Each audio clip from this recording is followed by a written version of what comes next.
All right, so we got our wrist pins and rods installed. We have all of our piston rings in too. And if this is something that you like aren't doing every day, or you're, I don't know, mildly distracted while you are doing it, like say shooting an ad for your YouTube channel, it's probably a great time to just go through and double check everything. Make sure our oil ring support rail is facing down, has that little dimple there somewhere in this little gap where the wrist pin slides into. Double check that our actual wrist pin clips are seated, as the last thing you want for one of them to come out.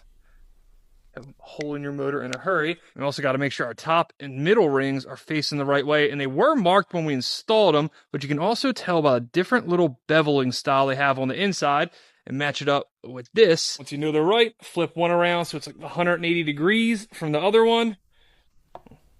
Slap a little oil on them. Some people say you put these in dry. I don't know. And we'll slide the whole thing down into our little tapered piston ring compressor.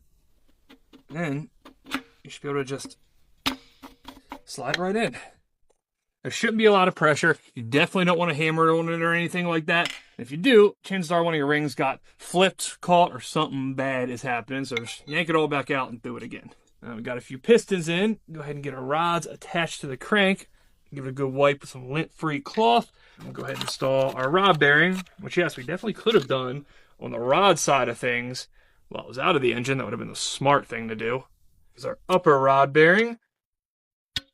It's real important to make sure that little alignment tab there is aligned with the alignment provision in the rod. Notice that alignment like 300 times right there. And we got to do the same thing with our rod cap. And this is where things get a little interesting. If you look at this very oily now edition of our build sheet, you can see rod bearing part number. There's two different part numbers on there. I thought that was kind of odd. I haven't seen that before on any of the engines I've had built, but it turns out when we got those old ones out, they used a slightly different rod bearing on the lower side, the cap side, and it is just different by one designation in the part number, an X. CB663HN is the top, and CB663HXN is the bottom. I did a little Googling, and as far as I can tell, the only difference is that the one that says X in it has 1/1000th of an inch of extra oil clearance.